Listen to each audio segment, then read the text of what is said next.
Hello students, आज के class में हम लोग ये देखेंगे कि साइन कन्वेंशन क्या होता है, चिन्ह परिपाटी क्या होता है।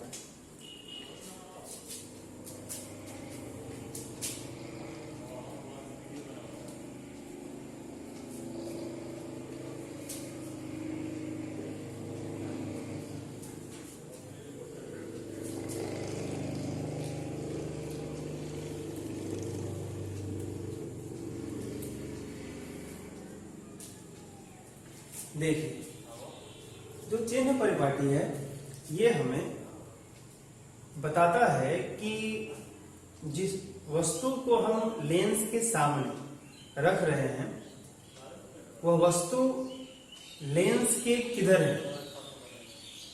जब किसी वस्तु को लेंस के सामने हम रखेंगे तो लेंस के द्वारा उस वस्तु का प्रतिबिंब बनेगा और उसका प्रतिबिंब बनेगा तो वह प्रतिबिंब वस्तु के ओर ही बनेगा या लेंस के दूसरे तरफ बनेगा। जो प्रतिबिंब बनेगा वो वास्तविक होगा या काल्पनिक होगा, वह सीधा होगा या उल्टा होगा। इन सारी चीजों की जो जानकारी है वो हमें साइन कन्वेंशन से प्राप्त होता है, चिन्ह परिपाटी से प्राप्त होता है।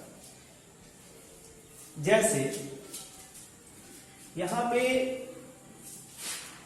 यह उत्तल लेंस है और ये इसका प्रधान अक्ष प्रिंसिपल एक्सिस, और इसे हम क्या कहते हैं, प्रकाशीय केंद्र कहते हैं, ऑप्टिकल सेंटर कहते हैं। अब यदि यहां पे कोई वस्तु है, ठीक है, तो यह जो वस्तु है या जो ऑब्जेक्ट है, इस वस्तु का प्रतिबिंब कहां बनेगा। तो चलिए मान लेते हैं कि एक प्रकाश किरण यहां से ऐसे निकलती है और लेंस भी इस प्रकार से आपतित होती है।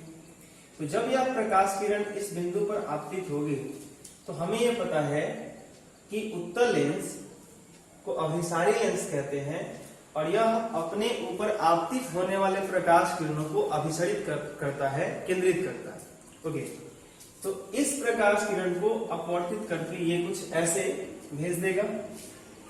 इसी वस्तु से एक प्रकाश किरण मान लीजिए यहां पे आपतित करा रहे हैं, तो इस प्रकाश किरण को भी अभिसरित करेगा और अपवर्तन होने के बाद इस पॉइंट पे इमेज बन गई। तो अगर यहां पे वस्तु है और यहां पे इस वस्तु का प्रतिबिंब प्राप्त हुआ, तो यह जो प्रतिबिंब है वह लेंस के दाहिने तरफ है और वस्तु जो है वह लेंस से बाएं तरफ है। तो हमें अगर ये बताना है कि यह जो इमेज बना है आई और ये जो ऑब्जेक्ट है वो, इन दोनों की जो स्थिति बतानी है, तो हम यहाँ पे साइन कन्वेंशन का इस्तेमाल कर सकते हैं। कैसे? जैसे मान लीजिए एग्जांपल के लिए कि इस लेंस से 10 सेंटीमीटर की दूरी पर यह प्रतिबिंब बना है और लेंस से 10 सेंटीमीटर की दूरी पर ही इस वस्तु को रखा गया।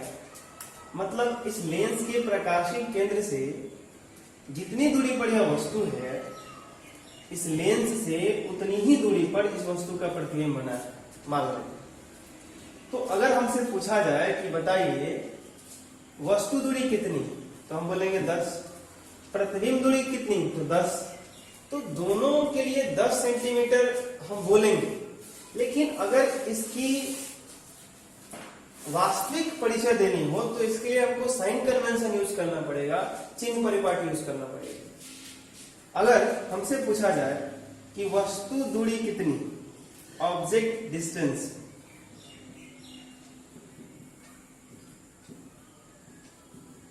तो उसे मैं बोलूंगा -10 सेंटीमीटर। और यदि हमसे ये पूछा जाए कि प्रतिबिंब दूरी कितनी, यानी कि इमेज डिस्टेंस, तो इसे मैं बोलूंगा +10 सेंटीमीटर। आप समझने का प्रयास कीजिए, यहां पे मैंने लिखा 10 सेंटीमीटर लेकिन माइनस में, और यहां जो लिखा वो प्लस में। इसका मतलब है कि ओरिजिन से जिस प्रकार हम इस दिशा में, जैसे मैं ये कहने का प्रयास कर रहा हूं कि जब हम x एक्सिस और y एक्सिस खींचते हैं, जैसे x और ये x डैश, ये y और ये y डैश, तो ये जो हमारा ओरिजिन होता है, जो मूल बिंदु होता है, यहां से इधर का जो डिस्टेंस होता है इसको हम क्या लेते हैं? पॉजिटिव, धनात्मक। यहां से जो इधर का डिस्टेंस होता है उसको हम कैसे दिखाते हैं? निगेटिव, ऋणात्मक। फिर इस ओरिजिन से y अक्ष की तरफ यानी ऊपर की ओर हम कैसा लेते हैं? पॉजिटिव, धनात्मक। और फिर यहां से नीचे की तरफ कैसा लेते हैं? निगेटिव। तो यहां भी कुछ उसी तरह का मामला है कि यदि प्रकाशीय केंद्र को आप ओरिजिन की तरह समझे, मूल बिंदु की तरह माने, तो इस प्रकाशीय केंद्र से यदि आप इधर जा रहे हैं तो जो भी आप डिस्टेंस लेंगे उसको आप पॉजिटिव लेंगे, धनात्मक लेंगे। इस प्रकाशीय केंद्र से जो भी आप दूरी माप रहे हैं, यदि आप इधर आ रहे हैं तो आप क्या लेंगे? निगेटिव लेंगे, यहां -10 सेंटीमीटर होगा। यदि इस प्रधान अक्ष से, इस प्रिंसिपल एक्सिस के ऊपर आप कोई भी बात कर रहे हैं, जैसे मान लीजिए कि इस प्रधान अक्ष पे मैं एक वस्तु रख देता हूं जिसकी कुछ हाइट है, जिसकी कुछ ऊंचाई है, तो हम बोलेंगे कि भाई ये 5 सेंटीमीटर ऊंची एक वस्तु है और इसका प्रतिबिंब इधर कहीं बन गया। तो यदि यह प्रिंसिपल एक्सिस से ऊपर है 5 सेंटीमीटर तो इसे हम लेंगे पॉजिटिव। क्या लेंगे? पॉजिटिव।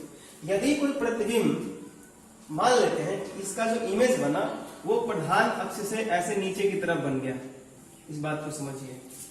यह वस्तु है और इस लेंस के द्वारा इसका प्रतिबिंब यहां बना और यह नीचे की तरफ बन गया, तो हम इसे निगेटिव लेंगे। यानी प्रिंसिपल एक्सिस से नीचे की तरफ जो डिस्टेंस लेंगे हम लोग वो निगेटिव लेंगे, और प्रिंसिपल एक्सिस से ऊपर वाला जो डिस्टेंस लेंगे वो हम पॉजिटिव लेंगे। ठीक है, तो ये महज एक एग्जाम्पल था, एक उदाहरण था, ये समझने के लिए कि वस्तु दूरी या प्रतिबिंब दूरी, वस्तु की ऊंचाई या प्रतिबिंब की ऊंचाई को हम पॉजिटिव और निगेटिव लेने का मतलब क्या है?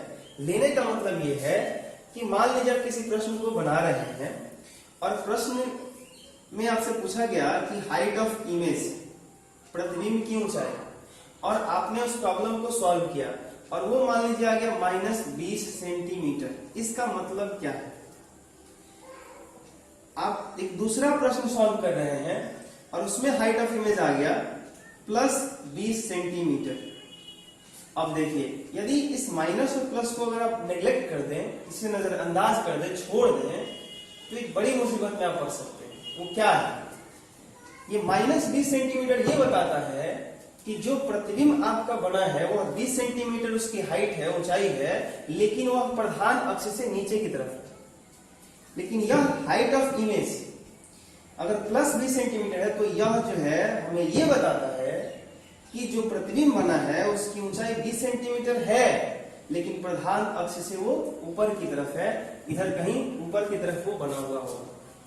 तो प्लस और माइनस का जो ये कन्वेंशन है इमेज के साथ या ऑब्जेक्ट के साथ, ये समझना बहुत ही इंपॉर्टेंट है और इसे हमें ध्यान में रखना होगा। ठीक है, तो इसके लिए कुछ इंपॉर्टेंट लाइंस हैं जो आपको याद रखने हैं। सबसे पहला लाइन ये है कि जितनी भी दूरी को हम मेजर करेंगे, जितने भी डिस्टेंस को हम मापेंगे, वह प्रकाशीय केंद्र से मापेंगे। यदि आप प्रकाश का परावर्तन पढ़े हो, पहला चैप्टर रिफ्लेक्शन ऑफ लाइट, तो उसमें भी हमने साइन कन्वेंशन पढ़ा था और आपको याद होगा कि उसमें जितनी भी दूरियां हम लोग मापते हैं, जितना भी डिस्टेंस मेजर करते हैं, वस्तु दूरी हो, प्रतिबिंब दूरी हो, फोकस दूरी हो, जो भी डिस्टेंसेस थे, उन सभी को हम लोग ध्रुव से मापते थे। और गोलीय दर्पण के मध्य बिंदु को क्या कहते हैं? ध्रुव कहते हैं।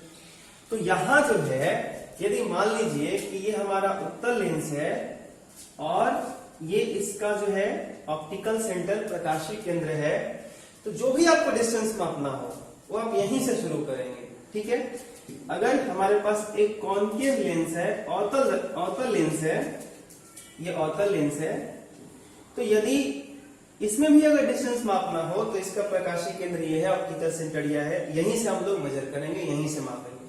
ठीक है, तो मान लेते हैं ऐसा कि वस्तु हम लोग हमेशा इधर रख रहे हैं, लेंस के किधर, ये हमारा राइट साइड है RHS और इधर क्या है लेफ्ट हैंड साइड है, ठीक है।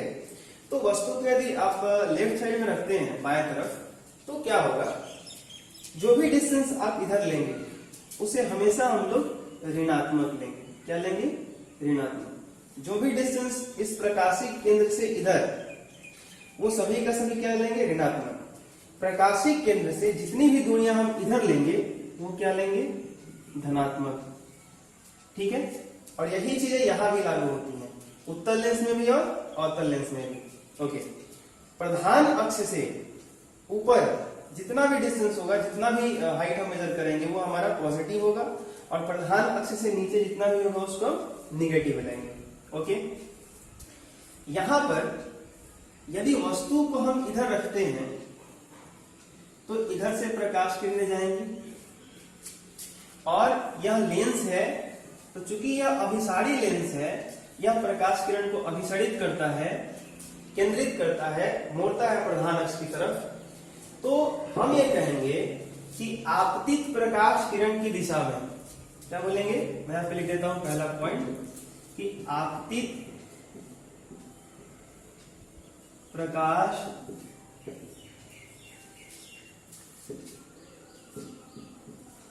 किरण की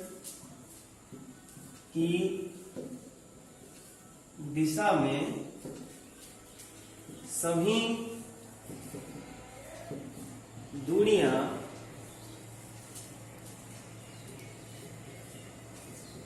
धनात्मक ली जाती हैं।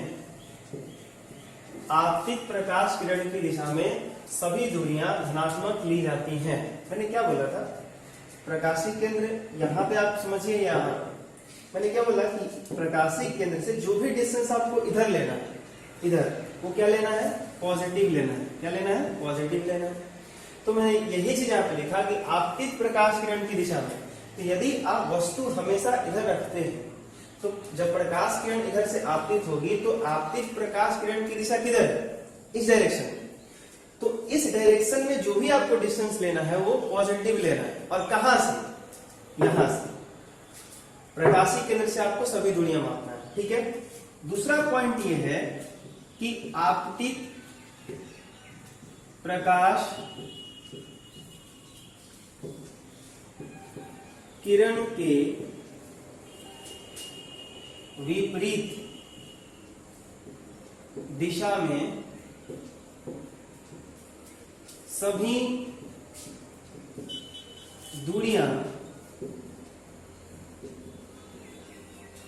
ऋणात्मक ली जाती हैं।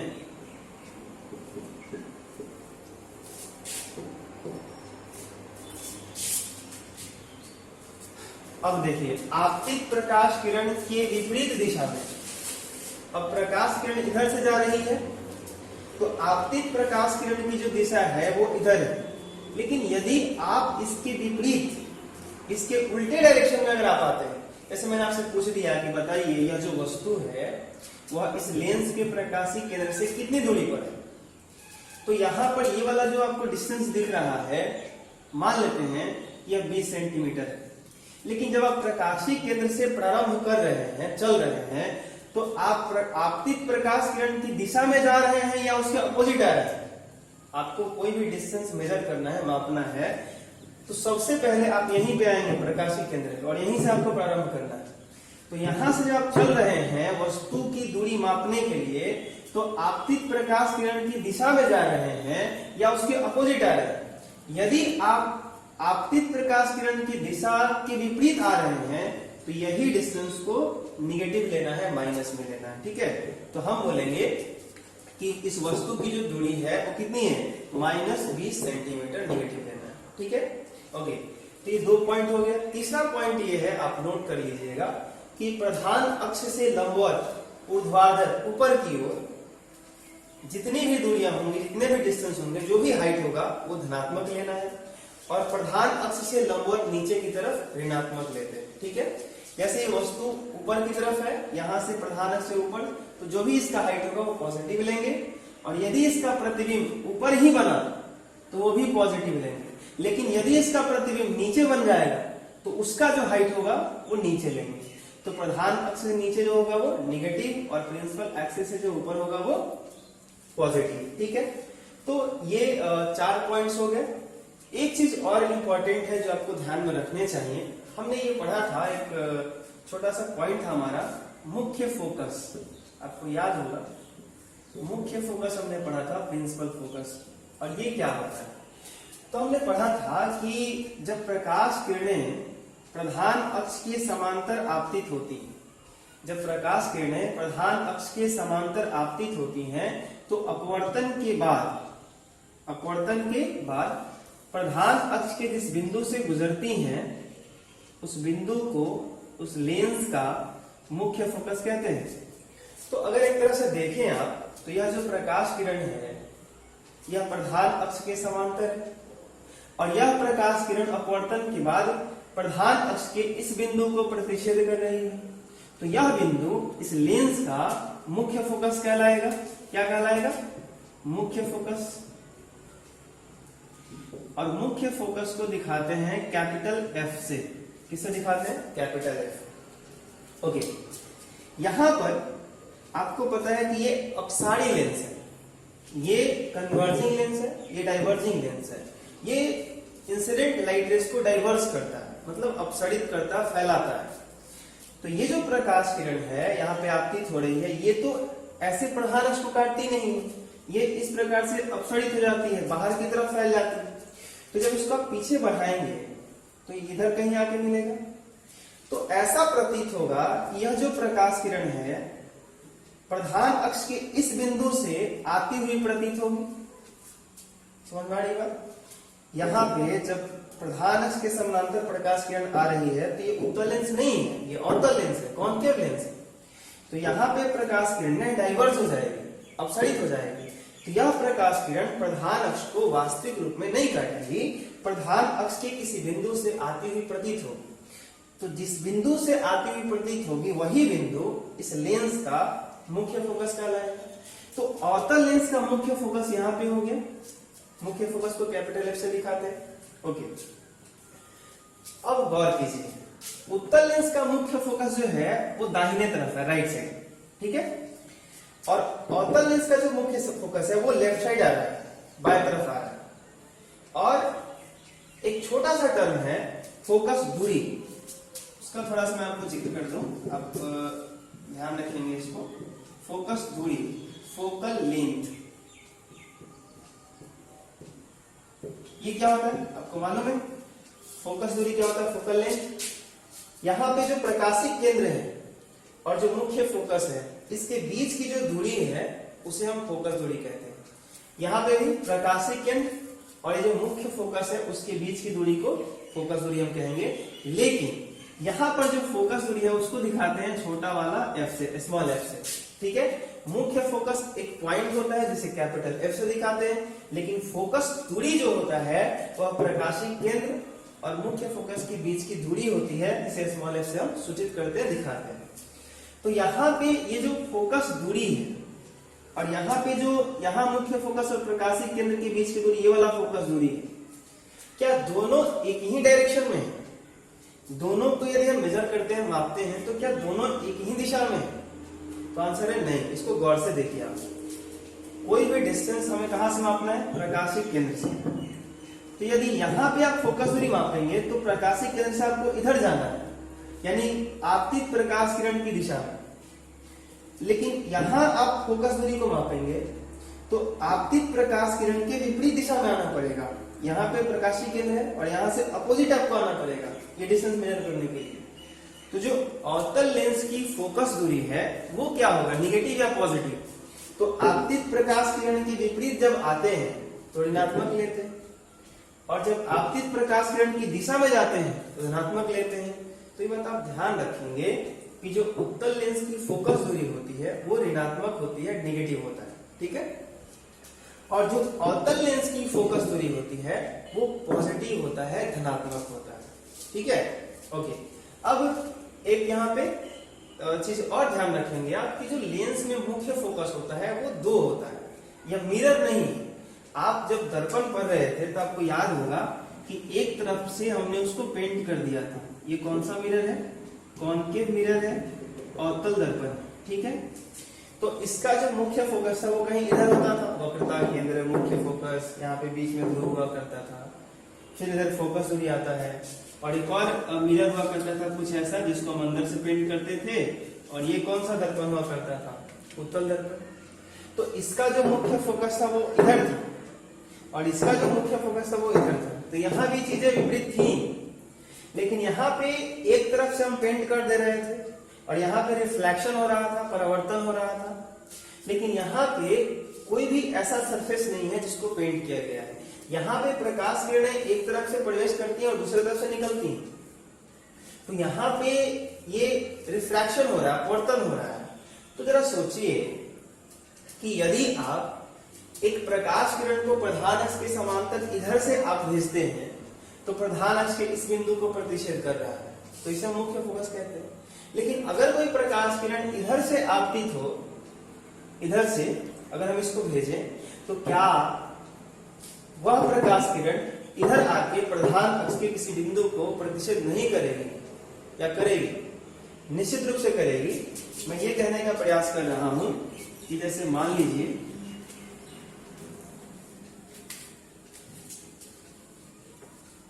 कि अगर ये उत्तल लेंस है, कॉन्वेक्स लेंस है, तो यदि आप इधर से कोई प्रकाश किरण प्रधान अक्ष के समांतर आपतित कराते हैं, तो अपवर्तन के बाद यह इधर ऐसे प्रतिच्छेद करेगा।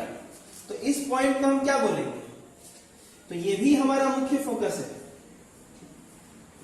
इसे भी हम मुख्य फोकस बोलेंगे। तो जो लेंस है उसमें दो मुख्य फोकस होता है, एक इधर होता है और एक इधर होता है, ठीक है। तो इसीलिए आप देखेंगे, अगर आप बुक वगैरह खोलें, तो यहाँ पे जो मुख्य फोकस होता है उसको F1 लिखा गया होता है, और इसे यहाँ है, यहाँ पे जो मुख्य फोकस होता है उसे F1 लिखा गया होता है, और यहाँ पे जो मुख्य फोकस होता है उसको F2 लिखा गया होता है। तो दो प्रिंसिपल फोकस होता है लेंस में। यदि आप अवतल लेंस की बात करें तो उसमें भी दो हो जाएगा। जैसे अभी हमने अवतल लेंस में ऐसा एक मुख्य फोकस बनाया था,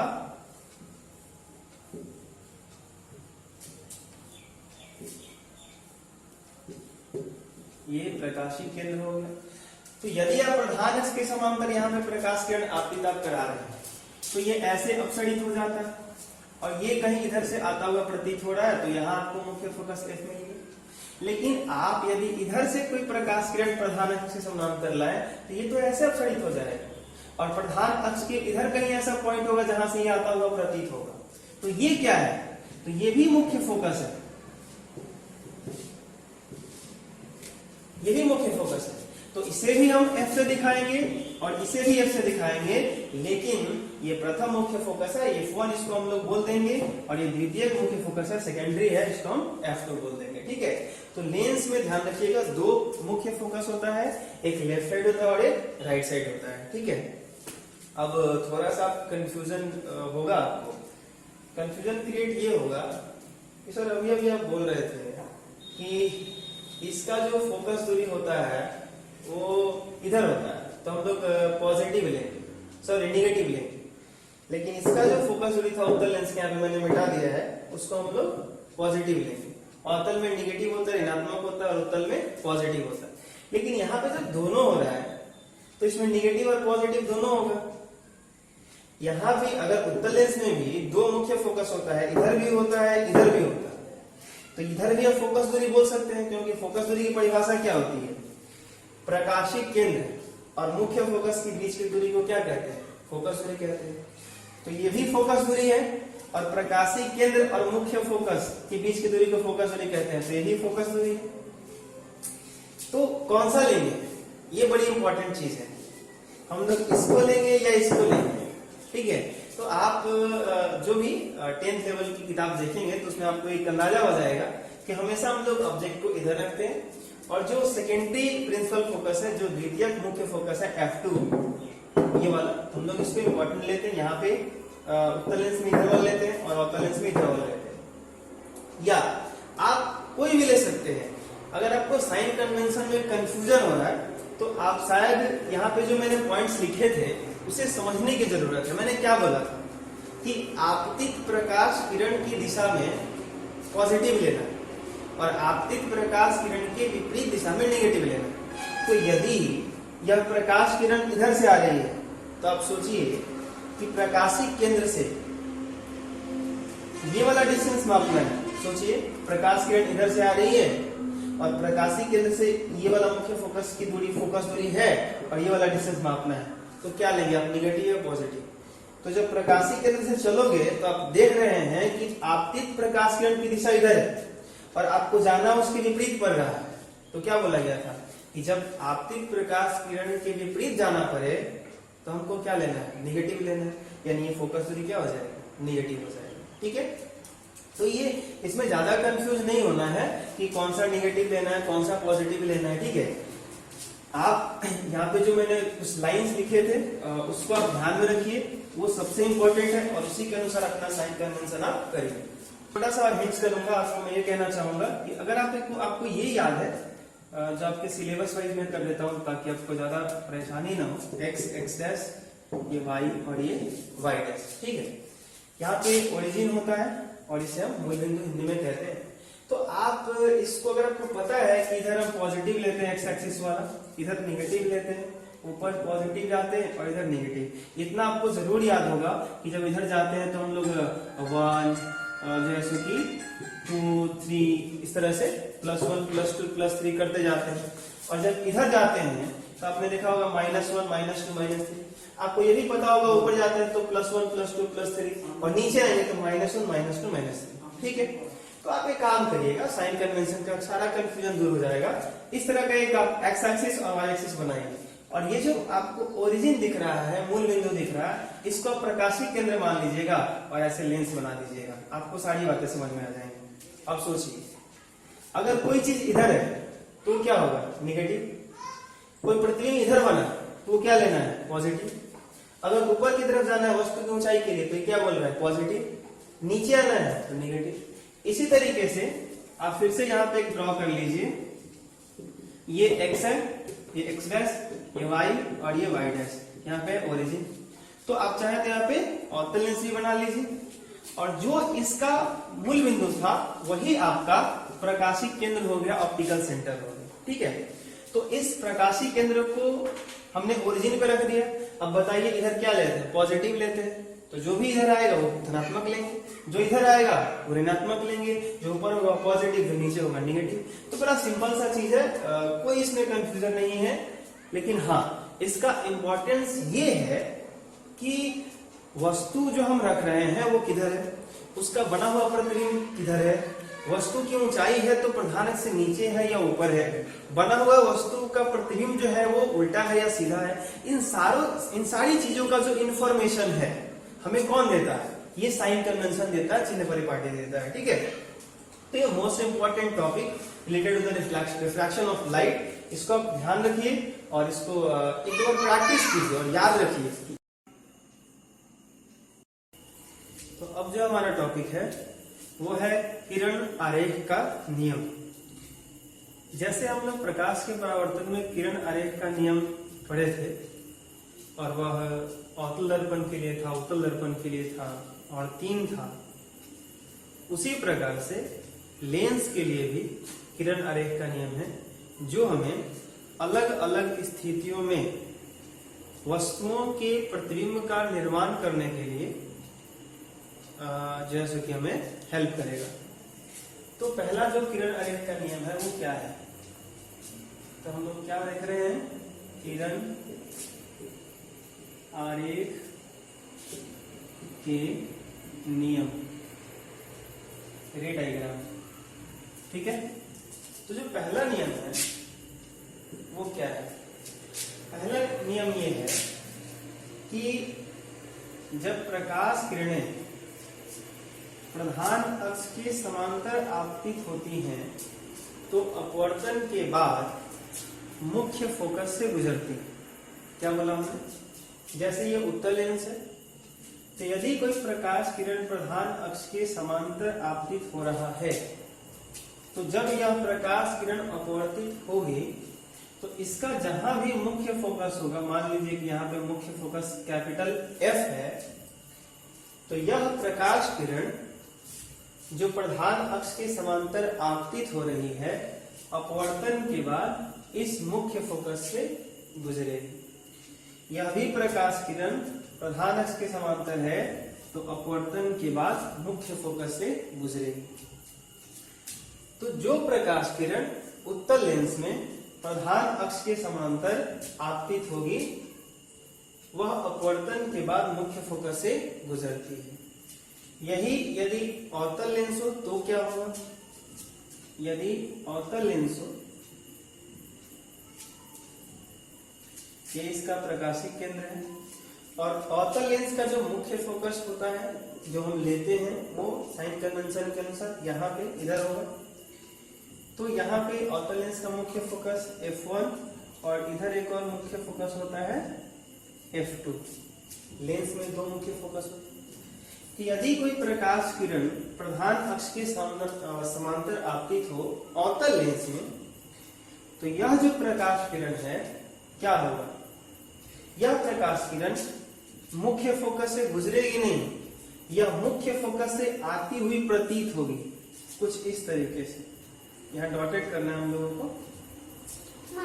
यह जो प्रकाश किरण है, यह जो प्रकाश किरण है, ऐसा प्रतीत होगा कि मुख्य फोकस से आ रही है। तो इन दोनों को मिला करके यदि पहला पॉइंट लिखना हो किरण आरेख के नियम में, तो हम क्या लिखेंगे? यह लिखेंगे कि जब प्रकाश किरणें प्रधान अक्ष के समांतर आपतित होती हैं, तो अपवर्तन के पश्चात मुख्य फोकस से गुजरती हैं या मुख्य फोकस से आती हुई प्रतीत होती है। पहला पॉइंट हो गया। पहला यह है किरण आरेख का नियम जो प्रतिबिंब बनाने में हमें सहायता करेगा। ठीक। दूसरा नियम यह है कि यदि हमारे पास उत्तल लेंस हो या अवतल लेंस हो, समझने का प्रयास करेंगे। यहाँ प्रकाशिक केंद्र हो गया, इसका ये प्रकाशिक केंद्र हो गया। दूसरा किरण आरेख का नियम यह है कि यदि प्रकाश किरण प्रकाशिक केंद्र के अनुदिश आपतित होती है, यदि प्रकाश किरण प्रकाशिक केंद्र के अनुदिश आपतित होती है, तो वह प्रकाश किरण बिना विचलित हुए सीधे पार कर जाती है। जैसे कोई प्रकाश किरण यहाँ पे ऐसे आपतित हो जो प्रकाशिक केंद्र से होकर जाना चाहती है, तो इसमें क्या होगा? इसके पाथ में कोई विचलन नहीं होगा, डेविएशन नहीं होगा, ये सीधे पार कर जाएगा। मान लीजिए ये जो प्रधान अक्ष है, ये जो प्रिंसिपल एक्सिस है, इसी पर कोई प्रकाश किरण ऐसे आपतित हो जाए, ऐसे ही प्रकाश किरण जो प्रकाशिक केंद्र से होकर जाने वाला है, तो यह प्रकाश किरण सीधे इस लेंस को पार कर जाएगी, इसमें कोई डेविएशन नहीं होगा, कोई विचलन नहीं होगा। तो जो प्रकाश किरण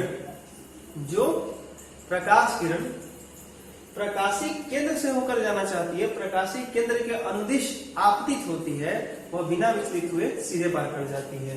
यहाँ पे अगर अवतल लेंस भी होता तो प्रकाशिक केंद्र के अनुदिश आपतित होने वाली प्रकाश किरणें बिना विचलित हुए वो सीधे पार कर जाती है। ठीक है, तो ये दूसरा किरण आरेख का नियम हो गया। तीसरा किरण आरेख का नियम क्या है?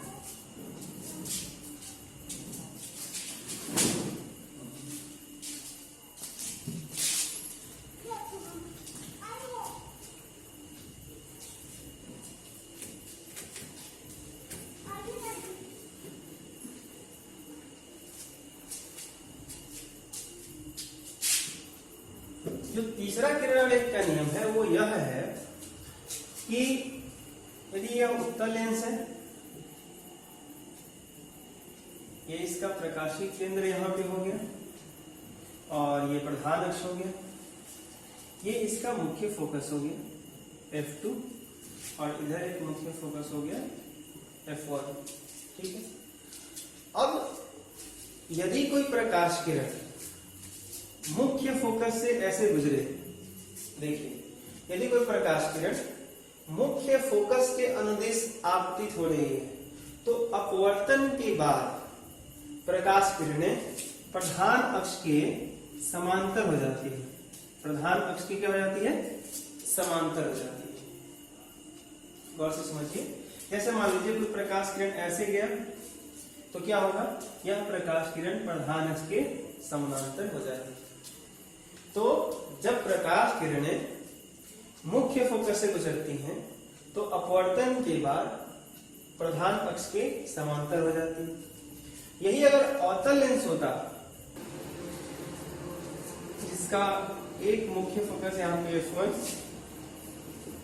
और एक मुख्य फोकस F2, तो यदि कोई प्रकाश किरण ऐसे आपतित हो मुख्य फोकस के अनुदिश, ऐसे आपतित हो कि ये मुख्य फोकस से होकर गुजरने वाली है, तो ऐसा होगा कि इस प्रकाश किरण का जब अपवर्तन होगा तो यह प्रकाश किरणें प्रधान अक्ष के समांतर हो जाएगी। देखिए क्या हो रहा है, यह प्रकाश किरण ऐसा प्रतीत हो रहा है कि लेंस अगर नहीं होता तो इस बिंदु से होकर गुजरती, तो लेंस का यहाँ पे मुख्य फोकस है, तो यह प्रकाश किरण अगर लेंस के मुख्य फोकस के अनुदिश आपतित अगर होती है तो अपवर्तन के बाद यह प्रधान अक्ष के समांतर हो जाती है।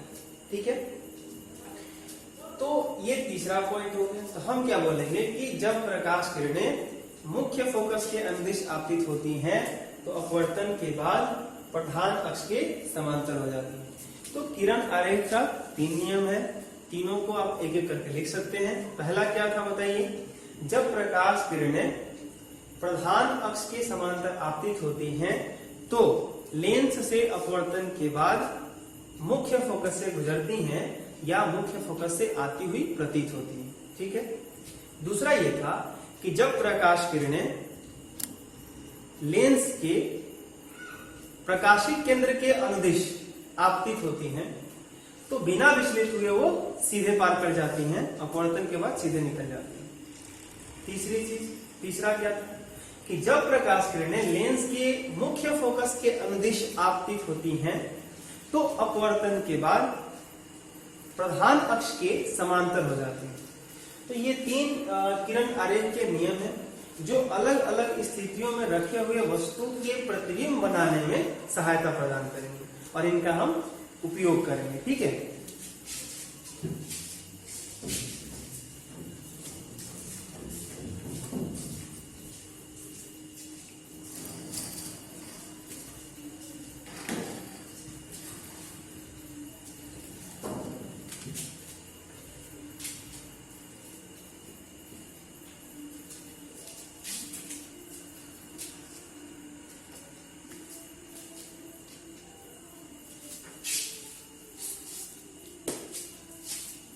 अब हम देखेंगे कि अवतल लेंस से जो प्रतिबिंब निर्मित होने वाले हैं और उत्तल लेंस से जो प्रतिबिंब निर्मित होने वाले हैं वो कितने होते हैं और कौन कौन से होते हैं। ठीक है, तो उत्तल लेंस में 6 स्थितियां होती हैं।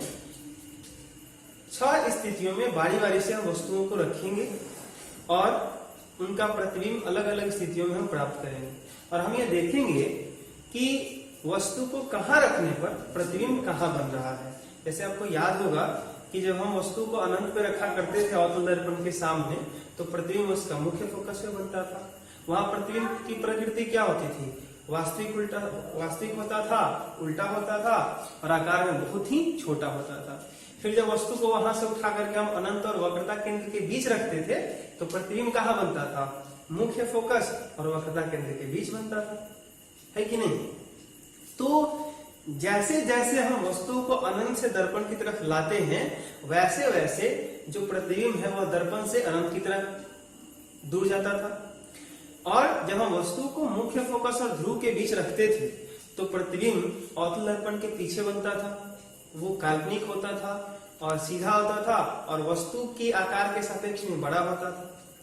तो इस प्रकार से जब हम अवतल दर्पण से निर्मित होने वाले प्रतिबिंब पढ़े थे, 2 स्थितियों में उत्तल दर्पण से निर्मित होने वाले प्रतिबिंब पढ़े थे, ठीक उसी प्रकार से यहाँ भी है कि अलग अलग 6 स्थितियों में उत्तल दर्पण के सामने हम वस्तु को रखेंगे और अलग अलग स्थितियों में प्राप्त प्रतिबिंब को दर्शाएंगे। ठीक है, तो उत्तल दर्पण, उत्तल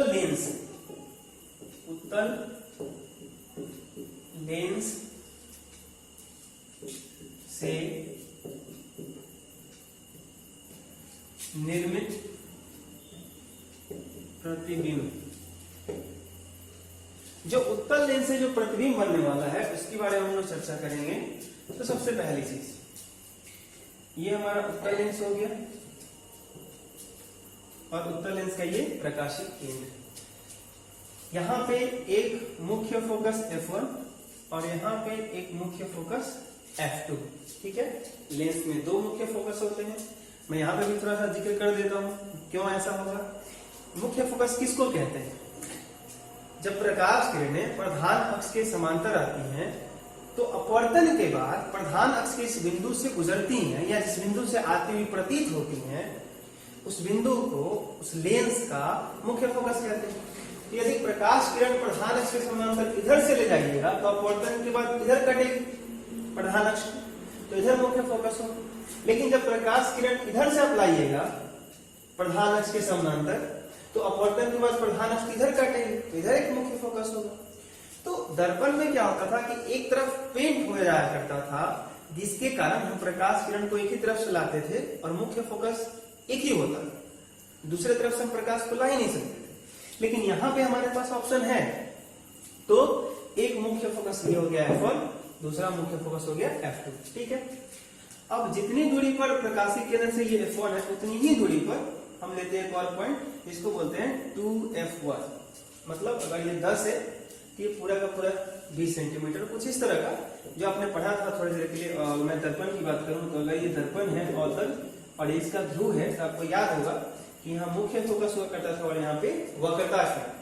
और आपको याद होगा कि ये वाला जो डिस्टेंस और ये वाला जो डिस्टेंस है वो इक्वल हुआ करता था, बराबर हुआ करता था। ठीक है, तो कुछ इस तरह का कंडीशन है कि ये पूरा का पूरा जो डिस्टेंस है वो वक्रता त्रिज्या जिसको हम R कहते हैं, रेडियस ऑफ कर्वेचर। ठीक है, उसके हिसाब से आप थोड़ा सा समझ सकते हैं। तो यहाँ पे 2F1, यहाँ पे F1, ये F2 है और इतना ही डिस्टेंस पे हम एक और पॉइंट लेंगे जिसको क्या बोलेंगे 2F2। ठीक है, तो मैं अलग अलग स्थितियों में बनने वाले प्रतिबिंब के विषय में तो बताऊंगा ही, लेकिन मैं वो शॉर्टकट तरीका भी बताऊंगा जिससे आपको याद करने में सुविधा हो। ठीक है, तरीका क्या है जरा समझिए। हम सबसे पहले वस्तु को कहाँ रखे थे? अवतल दर्पण में, याद कीजिए, अनंत पे रखे थे। आप यहाँ भी सबसे पहले अनंत पे रखिए। तो जब वस्तु अनंत पे होगा तो वहां से आने वाली प्रकाश किरणें प्रधान अक्ष के समानांतर लाते हैं, समांतर होती नहीं, समांतर हम लाते हैं। तो ये जो प्रिंसिपल एक्सिस है, जो प्रधान अक्ष है, इसके समांतर हम लाएंगे प्रकाश किरण को। अनंत से आने वाली, अनंत पे जो वस्तु है जो बहुत दूर है, वहां से जो प्रकाश किरण हम ला रहे हैं वो प्रधान अक्ष से क्या होगा? समांतर होगा। अब प्रधान अक्ष के समांतर आने वाली प्रकाश किरणें कहां से गुजरती हैं? आपको मालूम है, किरण आरेख के नियम में अभी आपने पढ़ा है। तो यह प्रकाश किरण मुख्य फोकस से गुजर जाएंगी। इसका मतलब क्या है? इसका मतलब है कि भैया अनंत पे जो वस्तु रखी होती है, अनंत पे जो वस्तु होती है उसका प्रतिबिंब कहाँ बनेगा? मुख्य फोकस पे बनेगा। कहाँ बनेगा? मुख्य फोकस से बनेगा। तो अनंत पे रखी वस्तु का प्रतिबिंब मुख्य फोकस से बनता है। और यह प्रतिबिंब कैसा है? तो प्रतिबिंब की दो ही प्रकृति होती है, एक वास्तविक और एक काल्पनिक, है कि नहीं? तो यह प्रतिबिंब वास्तविक होगा। कैसा होगा? रियल होगा, वास्तविक होगा। क्योंकि यहाँ पर जो प्रकाश किरणें आके मिल रही हैं अपवर्तन के बाद वो वास्तविक है। तो वास्तविक प्रकाश किरणें जहां पे मिलती हैं वहां पे वास्तविक प्रतिबिंब बनता है। तो अपवर्तन के बाद यहाँ पे वास्तविक प्रकाश किरणें मिल रही हैं। मैं इसको डॉटेड तो दिखा नहीं रहा, ये डार्क लाइन है, तो यहाँ पर जो है ये वास्तविक प्रतिबिंब। अब वास्तविक प्रतिबिंब जो है वो उल्टा होता है, आगे आपको और समझ में आ जाएगा। तो यह प्रतिबिंब उल्टा होगा, वास्तविक है, और आकार में क्या होगा? पॉइंट साइज का होगा। क्या होगा? पॉइंट साइज का होगा, यानी बहुत ही छोटा कहेंगे। ठीक है, तो पूरा सेंटेंस क्या बना कि जब वस्तु अनंत पर होती है तो उसका प्रतिबिंब कहाँ बनता है? मुख्य फोकस पर बनता है। यह प्रतिबिंब वास्तविक होता है, उल्टा होता है, और आकार में वस्तु से बहुत ही छोटा होता है। पहला। ओके, अब वस्तु को कहाँ रखेंगे? दूसरी स्थिति। तो यहाँ पे पॉइंट है 2F1 और इधर हो गया अनंत।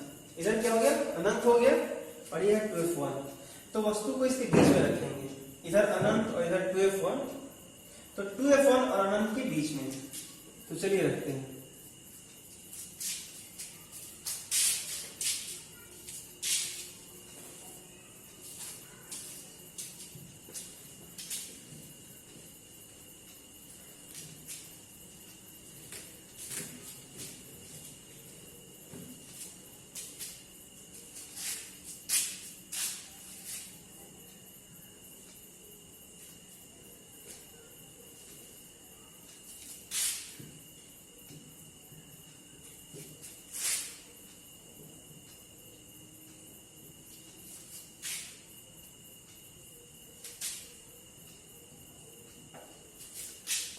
अब देखिए, जब वस्तु को अनंत और 2f1 के बीच में रखा जाए, देखिए वस्तु हो गया, इसकी कुछ हाइट है और यह अनंत और 2f1 के बीच में है।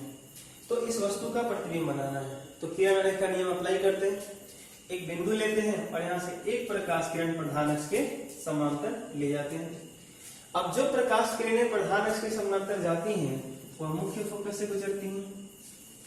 दूसरा, एक प्रकाश किरण को सीधे प्रकाशीय केंद्र से लेकर जाते हैं और हमें पता है कि जो प्रकाश किरणें प्रकाशीय केंद्र से गुजरती हैं, प्रकाशीय केंद्र के अनुदिश आपतित होती हैं, वह बिना विचलित हुए सीधे निकल जाती हैं। तो आप देख पा रहे हैं कि जो प्रकाश किरण ये वाला है, जो प्रकाशीय केंद्र से गया है और जो प्रधान अक्ष के समांतर गया और अपवर्तन के बाद मुख्य फोकस से गया, F2 से गया, ये दोनों एक दूसरे को यहां काट रहे हैं।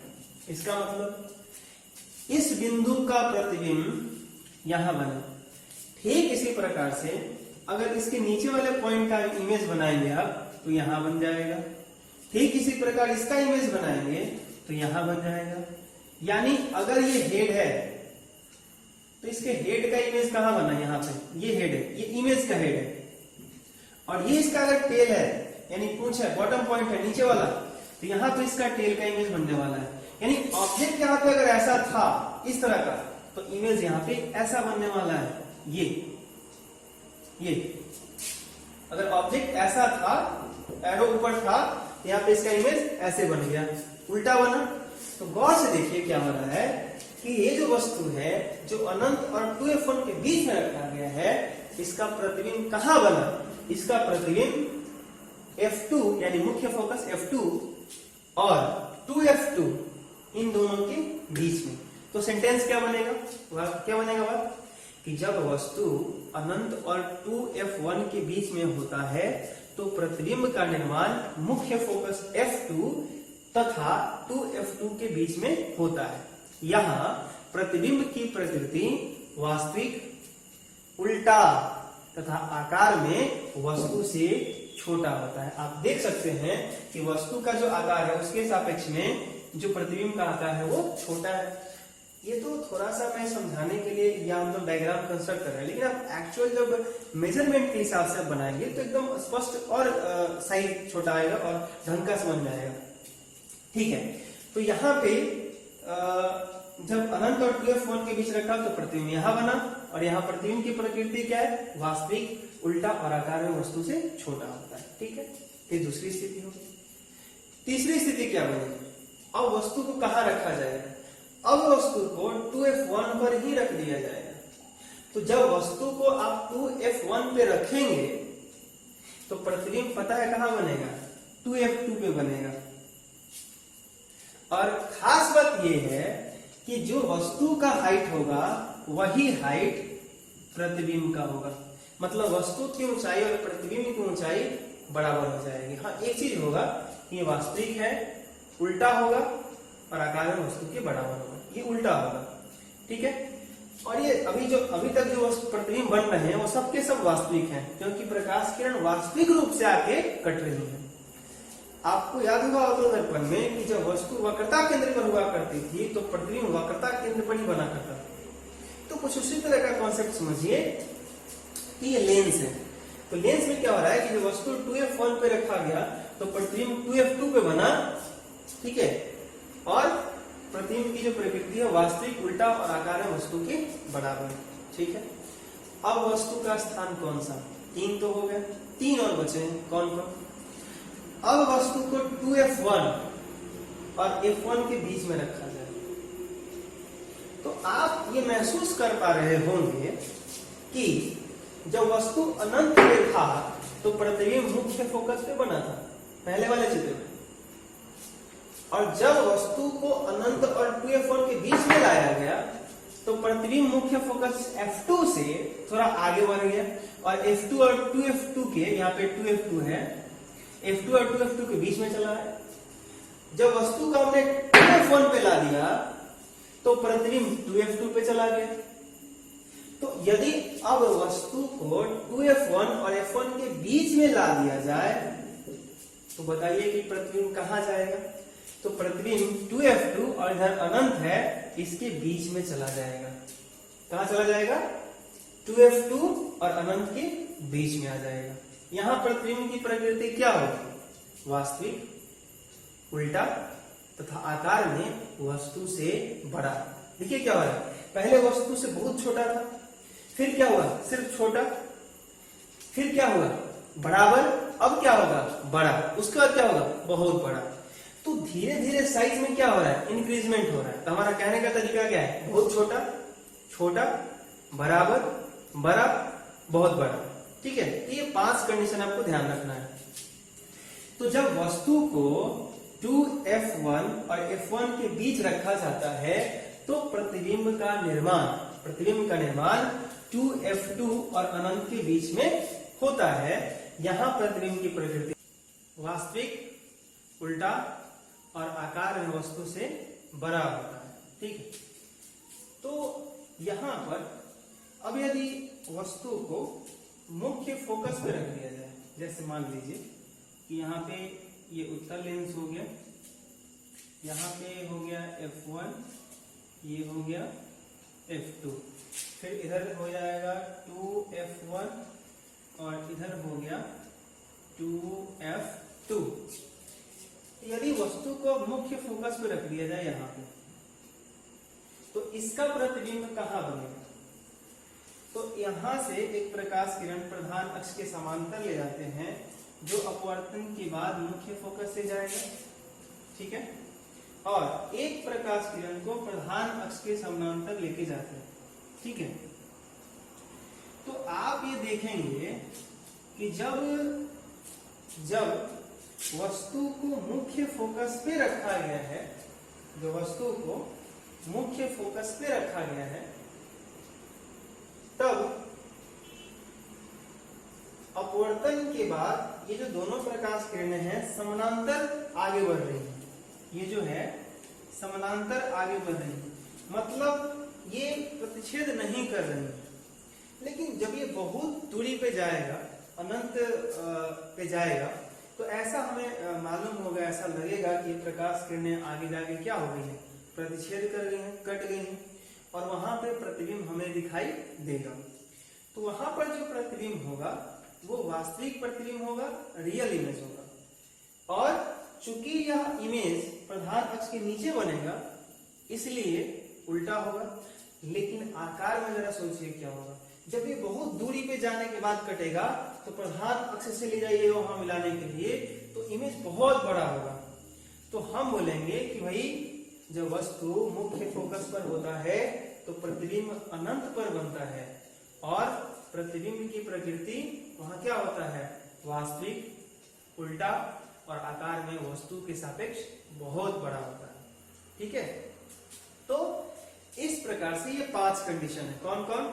जब वस्तु को अनंत में रखा जाए, जब वस्तु को अनंत और 2f1 के बीच में रखा जाए, जब वस्तु को 2f1 पे रखा जाए, जब वस्तु को 2f1 और f1 के बीच में रखा जाए, जब वस्तु को f1 अर्थात मुख्य फोकस पर रखा जाए। तो ये 5 सिचुएशन है, और पांचों का प्रतिबिंब कैसे कैसे बन रहा है? अनंत पे होगा तो प्रतिबिंब मुख्य फोकस पे, अनंत और 2f1 के बीच में होगा तो प्रतिबिंब मुख्य फोकस f2 और 2f2 के बीच में। जब वस्तु 2f1 पर तो प्रतिबिंब 2f2 पर, जब वस्तु 2f2 और f1 के बीच में तो प्रतिबिंब 2f2 और अनंत के बीच में, और जब वस्तु f1 मुख्य फोकस पर तो प्रतिबिंब कहां चला जाएगा? अनंत पर। लेकिन एक ऐसा सिचुएशन है, एक ऐसी परिस्थिति है कि जब वस्तु को मुख्य फोकस और लेंस के बीच में रखा जाए यहाँ पर, तो अब यह प्रतिबिंब इधर नहीं जाएगा क्योंकि अनंत तक तो हम पहुंच चुके हैं, अब कहाँ जाएगा। तो ये रे डायग्राम से समझ में आ जाएगा कि जब मुख्य फोकस F1 और लेंस के बीच में वस्तु को रखते हैं तो प्रतिबिंब कहाँ बनता है।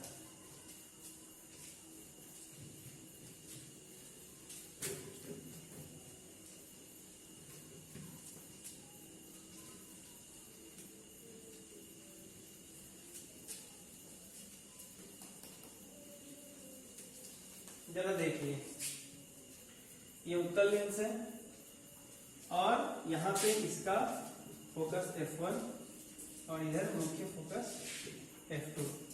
अब यदि वस्तु को F1 और लेंस के बीच में रख दिया जाए तो एक प्रकाश किरण प्रधान अक्ष के समांतर आप ले जाइए, ये कहां से, मुख्य फोकस से चली जाएगी। एक प्रकाश किरण को प्रकाशी केंद्र से सीधे ले जाइए, यह प्रकाश किरण कुछ ऐसे चली जाएगी। अब आप देखेंगे तो ऐसा लगेगा यह जो प्रकाश किरण आगे की तरफ बढ़ेंगी तो ऐसा प्रतीत होगा कि इनके बीच की दूरी क्या हो रही है, बढ़ते जा रही है। तो क्या यह प्रकाश किरण अनंत पर जाने के बाद भी प्रतिच्छेद करेंगे, या ऐसा प्रतीत होगा कि ये कटेंगे? नहीं, क्योंकि इनके बीच की दूरी बढ़ती जा रही है। तो ऐसा ये जो हो रहा है, इनको जरा पीछे हम बढ़ाते हैं।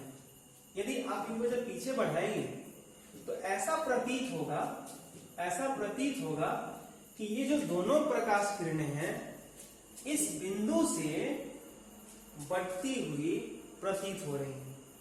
क्या हो रही है, ये दोनों प्रकाश किरणें इस बिंदु से बढ़ती हुई प्रतीत हो रही हैं। तो आपने ये बात पढ़ा है कि जिस बिंदु से प्रकाश किरणें बढ़ती हुई प्रतीत होती हैं उस बिंदु को काल्पनिक प्रतिबिंब कहते हैं। ठीक है, तो यहाँ पे इस पॉइंट का इमेज यहाँ बना, फिर इसका इमेज बनाइएगा तो ऐसे यहाँ बनेगा, फिर इसका इमेज बनाइएगा तो यहाँ बन जाएगा। तो ये जो वस्तु हमने रखा था मुख्य फोकस F1 और लेंस के बीच, इसका प्रतिबिंब क्या लेंस के इधर बना? नहीं, वो लेंस के तरफ अर्थात वस्तु के तरफ ही बना। जिधर वस्तु है उधर ही प्रतिबिंब बना, ये ऐसा। और यह प्रतिबिंब क्या है, काल्पनिक है। ये झूठा प्रतिबिंब है, काल्पनिक है, वर्चुअल है।